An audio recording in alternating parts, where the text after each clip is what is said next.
Assalamualaikum warahmatullahi wabarakatuh. Terima kasih atas kesempatannya. Saya Jendri Eka Putri dengan NIM 2017-210049 Angkatan 2017 di STIE Perbanas Surabaya. Di sini saya akan menjelaskan mengenai berita yang akhir-akhir ini tidak sedikit membuat warga resah, yaitu mengenai penyakit yang disebabkan oleh virus Severe Acute Respiratory Syndrome Coronavirus 2 atau SARS-CoV-2. COVID-19 ini dapat menyebabkan gangguan sistem pernafasan, mulai dari gejala yang ringan seperti flu awalnya, hingga infeksi paru-paru seperti pneumonia. Tenang, jangan panik. Kenali gejalanya dengan deteksi virus corona sejak dini. Hanya perlu mengatur jarak, hindari bersalaman, dan apabila kalian merasa sakit, tetap memakai masker dan jagalah kebersihan. Untuk gejalanya sendiri, yaitu kalian jika terkena COVID-19 ini akan merasakan demam dengan suhu 30 derajat Celcius ke atas. Selanjutnya yaitu batuk kering, tidak berdahak dan berulang-ulang merupakan tanda infeksi aktif di paru-paru kalian. Selanjutnya, infeksi COVID-19 ini akan melalui jalur pernafasan sehingga dapat mengakibatkan radang pada tenggorokan dan rasa nyeri. Sakit kepala, karena demam yang tinggi, maka COVID-19 ini seringkali diikuti dengan gejala sakit kepala. Selanjutnya, infeksi COVID-19 ini yang telah menyebar ke seluruh tubuh akan menghabiskan energi kalian, sehingga seringkali dapat mengakibatkan lemas. Dan yang terakhir, apabila COVID-19 ini berkembang dengan cepat dan besar di paru-paru kalian, fungsi paru-paru akan menurun sehingga terjadi sesak. Selanjutnya, pasien dan jenisnya. Terdapat kata-kata khusus dalam penyebutan pasien terjangkit wabah atau diduga terkena wabah, yaitu ada ODP, PDP, dan confirm. ODP sendiri yaitu sebutan dari orang dalam pemantauan, seseorang yang mengalami demam kurang lebih 38 derajat Celcius ke atas, atau dengan gejala gangguan sistem pernafasan seperti pilek, sakit tenggorokan, batuk, dan 14 hari terakhir sebelum timbul gejala ini, mereka memiliki riwayat perjalanan atau tinggal di luar negeri yang melaporkan transmisi lokal atau di area transmisi lokal di Indonesia.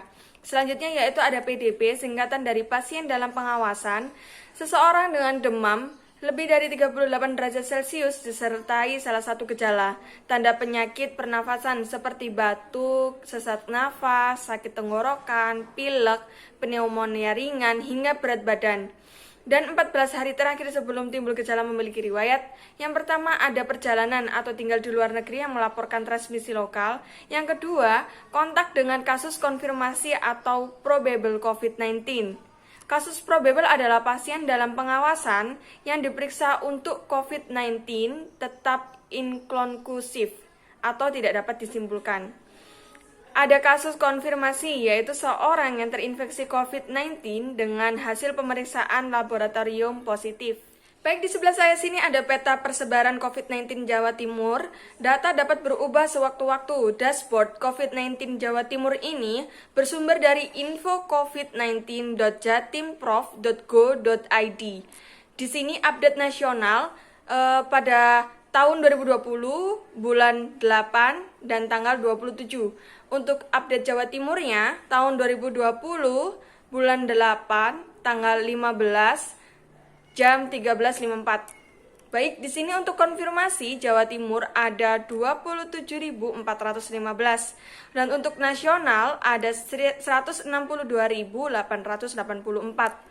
Yang aktif di Jawa Timur ada 4.956, sedangkan nasional 37.245.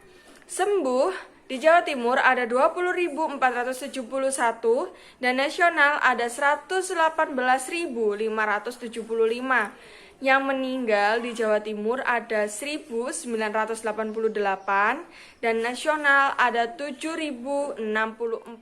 Seperti yang kita lihat dari overview data Jawa Timur tahun 2020 bulan 8 tanggal 15, alhamdulillah kita mengalami peningkatan kesembuhan di mana menjadi 20.471.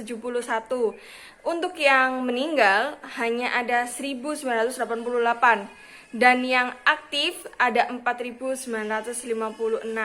Untuk data konfirmasinya, untuk yang konfirmasi ada 27.415, aktif ada 4.956, sembuh ada 20.471, meninggal ada 1.988, dan bergejala ada 10.216, tanpa gejala 17.181, perjalanan ada 5.608, kontak ada 7.358, tanpa riwayat perjalanan ada 14.431. Jadi, case recovery rate ada 74,67% dan case fatality rate ada 7,25%. Jika kalian ingin mencari lebih lanjut mengenai berita COVID-19 ini, terdapat link yang bisa kalian kunjungi. Jika nasional, yaitu di www.covid19.go.id. Jawa Barat ada picobar.jabarprof.go.id. DKI Jakarta ada corona.jakarta.go.id. Daerah Istimewa Yogyakarta ada corona.jogjaprof.go.id. Jawa Tengah ada corona.jatengprof.go.id, dan Jawa Timur seperti yang saya sampaikan tadi di awal ada info covid19.jatimprof.go.id. Baik, sesuai penjelasan yang telah saya sampaikan di awal tadi, menurut pandangan saya sebagai mahasiswa mengenai COVID-19 ini, terdapat sisi negatif dan positifnya. Di mana sisi negatifnya yaitu kami jadi belajar di rumah dengan mata kuliah yang tidak bisa kami dapatkan secara sempurna karena koneksi internet yang kurang stabil, karena kami kuliah menggunakan webinar yaitu Google Meet, Zoom maupun WAG. Jadi jika koneksi internet kita tidak stabil, maka mata kuliahnya yang kami dapat tidak sempurna, termasuk tugas kuliahnya juga terjadi miskomunikasi intinya. Dan sisi positifnya yaitu kami bisa jadi lebih menjaga kebersihan, memakai masker, tidak bersalaman dengan sembarang orang, dan rutin mencuci tangan. Baik, di sini saya mempunyai rekan dari Universitas Brawijaya Malang. Dengan siapa kalau boleh tahu? Saya Tasya Karin. Oke, Mbak Tasya, di sini saya akan menanyakan beberapa hal mengenai COVID-19 ini. Kalau boleh tahu, bagaimana kondisi saat ini kampus Brawijaya Malang? Kalau di kampus kondisinya udah nggak ada siapa-siapa sih. Ada beberapa juga bekerja di sana, Pak Kebun ataupun Satpam. Tapi kalau dosen dan mahasiswa udah harus ada di rumah masing-masing. Oke, menurut Mbak Tasya pribadi sendiri, ada dampak negatif atau positif dengan wabah ini atau tidak? Menurut saya sih ada. Kalau misalnya dampak dari, kita bicara positifnya dulu ya. Kalau positifnya kita bisa belajar di rumah, hemat bensin, nggak pakai ngekos. Terus juga mungkin kita bisa lebih dekat sama keluarga gitu, karena stay at home terus gitu loh. Kalau misalnya negatif ya, yang pasti nggak bisa kerjanya bisa sih, orang tua bisa kerja, cuman ya gitu.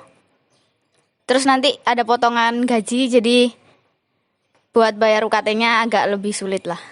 Oke, kebanyakan juga mahasiswa kampus lain juga merasakan adanya COVID wabah ini karena kebanyakan orang tua mereka dikerjakan di rumah atau istilahnya work at home. Jadi untuk pembayaran UKT, UKP segala macam SKS itu mereka merasa kesulitan. Menurut Mbak Tasya sendiri, bagaimana tanggapan Mbak Tasya mengenai seseorang yang bersikap bodoh amat mengenai wabah ini? Seperti halnya dia berkata, yang penting saya sehat, tanpa masker, tanpa cuci tangan. Bagaimana Mbak? Wah, kalau misalnya itu nggak bisa disepelekan ya, kita harus kasih wawasan lah. Sebenarnya orang kayak gitu harus dikasih wawasan, dikasih nasihat. Kalau wabah ini nggak bisa sembarangan, nggak bisa disepelekan, dan ini udah mendunia, seluruh dunia udah pada kena kan. Makanya kita harus saling menasehati aja, mengingatkan.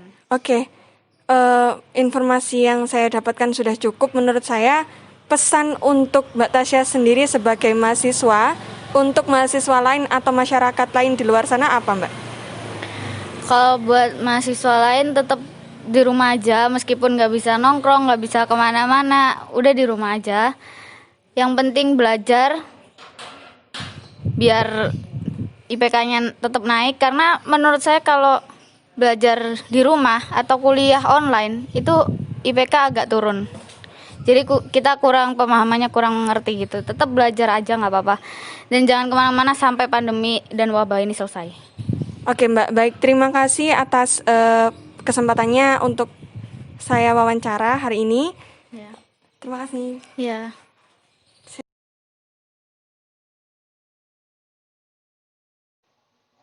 Assalamualaikum. Waalaikumsalam. Selamat siang. Siang, Mbak. Betul ini dengan Ibu Sofi? Iya, Oke, benar. baik. Bu, di sini saya akan menanyakan beberapa pertanyaan mengenai wabah COVID-19 ini. Bagaimana dampak wabah COVID-19 ini di pekerjaan atau di perusahaan Ibu? Kalau dampaknya tuh luas banget ya. Masalahnya kan kebetulan perusahaan saya ini ekspor furniture ke Jepang sama Korea. Dan mereka itu juga kena dampaknya juga dari COVID. Jadi biasanya itu 1 bulan itu kita 6 kontainer, sekarang cuma 3 kontainer. Sekarang pekerjaan pun terbatas, 1 minggu biasanya 6 hari, sekarang cuma 3 hari, kayak gitu Mbak. Jadi omsetnya sih menurun. Baik. Apakah ada rekan atau kerabat Ibu di perusahaan yang terkena penyakit COVID-19 ini? Kalau secara langsung karyawan nggak ada, cuman kemarin itu ada yang kena, tetangganya karyawan saya yang kena, terus jadi otomatis yang tetangganya itu, jadi karyawan saya yang berdekatan dengan dia itu liburan. Oke. Bagaimana kebijakan perusahaan Ibu setelah ada wabah COVID-19 ini? Apakah tetap atau berubah? Kebijakannya sih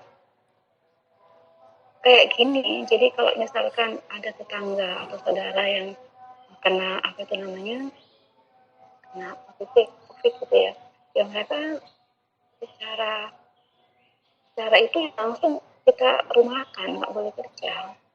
Oke. Untuk Itu Ibu Sofi pribadi, eh, di saat ini kan Ibu masih bekerja, masih ke lapangan.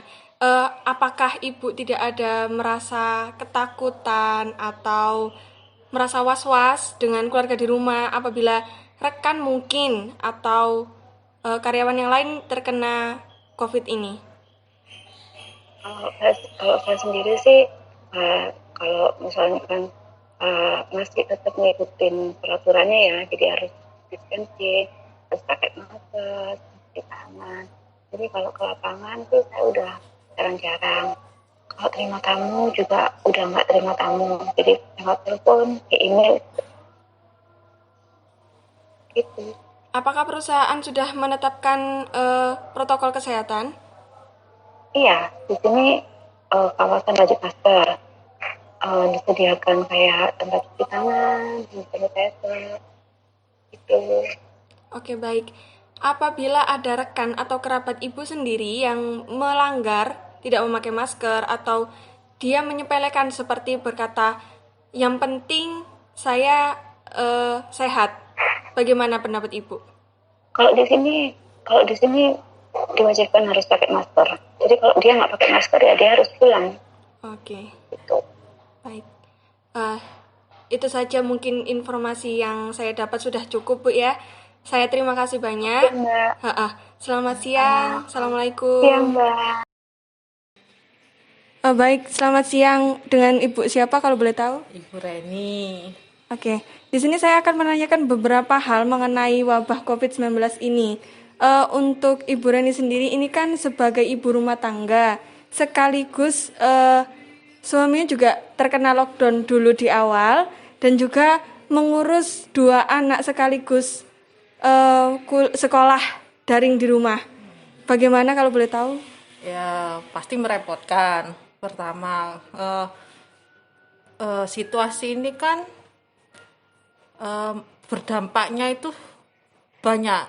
Mulai dari ya biasanya kita nggak pakai masker kalau keluar, akhirnya pakai. Jadi agak merepotkan. Tapi harus gimana lagi ya, harus sesuai aturan gitu loh. Terus untuk kemana-mana pun kan harus berpikir ulang gitu loh. Biasanya makan di luar, misalnya makan di apa itu di warung-warung gitu kan, masih enak bebas. Sekarang kan harus berpikir ulang gitu loh. Paling enggak biarpun kita beli kan harus bungkus lah untuk dimakan di luar gitu loh.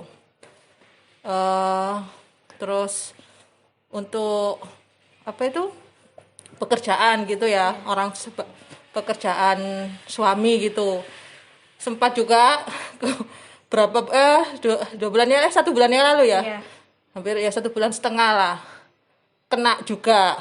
Padahal kalau untuk soal apa sih, pakai masker, cuci tangan, semuanya itu sudah dilakukan, tapi nggak tahu juga ternyata kena juga.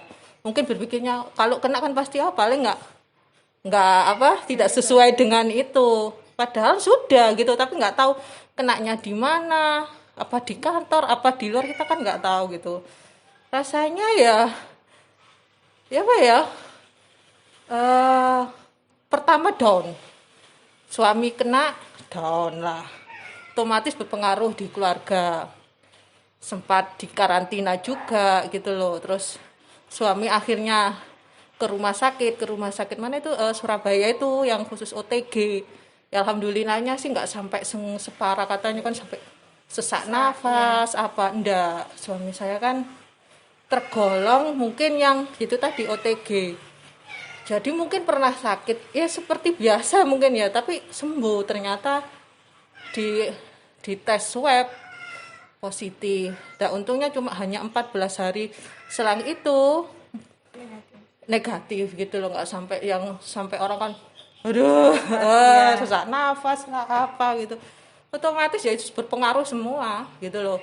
Lingkungan juga otomatis kan, biarpun kadang orang sudah tahu ya ada yang kena gitu, kalau sudah sembuh kadang kan orang masih Jaga-jaga. ya itu kadang juga mengedonkan itu juga kan gitu. Mungkin penyakitnya sudah hilang tapi orang kan masih berpikiran gitu, tapi nggak masalah sih. Itu kan anunya orang, cuma kan ya itu tadi kadang kan ngedonnya itu di situ, cuma ya sudahlah gitu loh, ya sebagai pelajaran lah. Kalau soal anak-anak kayak daring gitu ya pengaruh juga otomatis kan. Kalau masih kelas SD kelas 1, 2 masih oke lah, kita bisa itu dalam artian untuk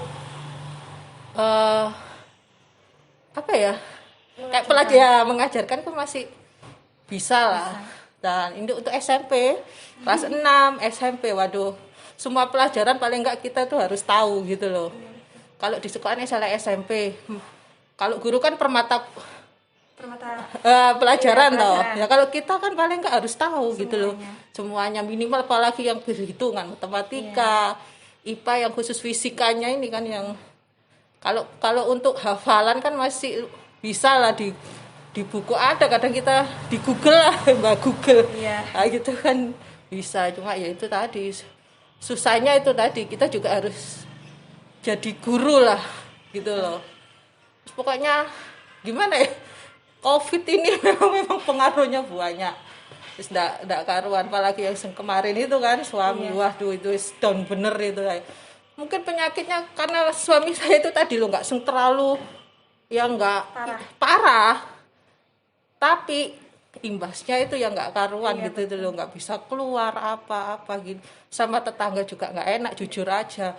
Sampai sekarang pun saya kan untuk keluar misalnya gabung misalnya desa, saya minta itu ada undangan, itu pun saya bukannya nggak mau datang loh ya menghindari menghindar sendiri, padahal sudah nggak ada istilahnya ya udah sudah negatif, tapi kan kita sendiri yang sungkan lah sama gitu loh, gitulah.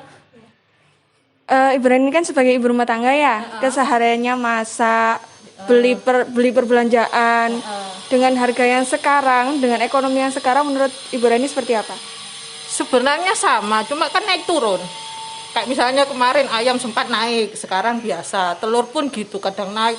Yang agak kemarin kan gula yang ngelonjaknya itu panuan, sekarang sudah mulai itu. Untuk yang suaminya tetap bekerja mungkin masih biasa. Tapi yang kasihan kan banyak PHK sekarang gitu, banyak PHK. Itu mungkin ya banyak sekarang kan terutama kayak perhotelan yang istilahnya itu yang jasa itu kan banyak yang PHK gitu loh. Pabrik-pabrik juga kan juga kasihan ya. Untuk saya kalau soal apa itu harga-harga benarnya sama sih. Gitu berarti loh. masih belum bisa berpengaruh besar ya? Ya biasa, iya. Maksudku sama kayak kemarin Iya. sama lah. Aku bilang itu sama. Mungkin yang kalau saya dengar dari orang kan, ya itu tadi yang wira swasta. Kadang kan rada iku juga. Iya. Orang kan sekarang jarang, malah enak sih perasaan jarang ke mall otomatis. Iya. Jarang gitu. Oke. Menurut Ibu Reni sendiri, pendapat Ibu Reni mengenai orang yang cuek dengan wabah ini, yang bilang yang penting saya sehat, tidak pakai masker, jarang cuci tangan, kemana-mana cuek, bagaimana? Ya apa ya? Ya kasihan lah yang lainnya gitu kan sebenarnya. Cuma aku herannya juga orang-orang gitu malah kuat. Kadang kita sudah berusaha itu, kadang kena ya saya sendiri bukannya saya sok apa ya, sok bersih enggak. Iya. Cuma memang kan kalau Menjaga. saya ya sudah menjaga kalau keluar itu pakai masker, cuci tangan sebelum makan apa. Suami pernah kena gitu loh. Ya kadang ya bingung kalau orang seperti itu cuek, berakibatnya kan ke orang gitu loh. Minimal kan itu tadi loh, masker, cuci tangan itu. Masanya kan biasanya yang agak susah tuh biasanya kebanyakan orang laki. Iya. Itu nomor satu, orang laki kan. Apalagi suka apa sih itu ke warung kopi ya, itu kan apa sih itu dempet itu loh. Ya gimana lah ya. Pesan Bu Reni kepada masyarakat lain atau mahasiswa semacam saya yang tidak bisa kuliah di kampus karena wabah ini, yang tidak bisa mendapatkan mata kuliah dengan sempurna, termasuk anak-anak Ibu Reni sendiri ya, tidak bisa mendapatkan pelajaran dengan guru-guru yang bermata pelajaran sendiri-sendiri, bagaimana pesannya? Ya tetap belajar, yaitu tadi online. Sekarang paling enggak yaitu tadi memanfaatkan internet, Google terutama gitu loh. Sebenarnya juga ya buku tetap gitu loh. Apalagi kayak S1 ya, penting loh ya. Buku mungkin perpus kan masih buka ya. Masih. Nah, ya itu. Otomatis ya buku, internet seperti itu. Sekarang sarannya cuma itu sarannya. Kalau kita ke kampus apa nggak bisa. Nah itu sarana sekarang kan cuma itu, internet. Oke, baik. Informasi yang saya dapat saya kira cukup, sangat-sangat cukup. Terima kasih atas kesempatannya. Selamat siang. Assalamualaikum warahmatullahi wabarakatuh. Waalaikumsalam.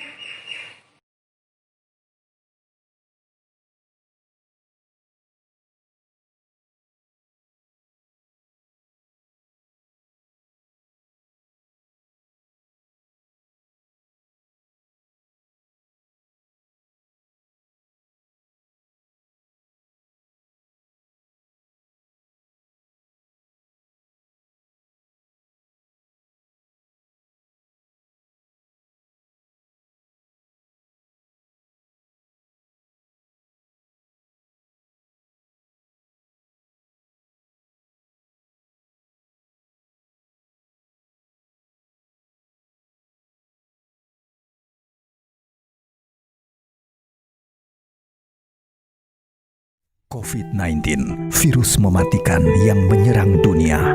Daya jangkitnya begitu cepat menyebabkan kondisi darurat. Jika tidak segera bertindak, jumlah kasus positif akan terus meningkat. Masihkah tidak percaya? Masih tidak peduli? Stop penyebarannya dengan social distancing. Jaga jarak aman dengan sekitar. Bekerjalah dari rumah, beribadah di rumah. Jika tidak mendesak, berdiam dirilah di rumah. Jaga jarak, social distancing harus dijalankan bersama. Karena berada di keramaian, kita beresiko tertular yang nantinya dapat menularkan yang lain juga. Mari saling jaga jarak agar rantai penyebarannya terputus. Ayo lawan corona.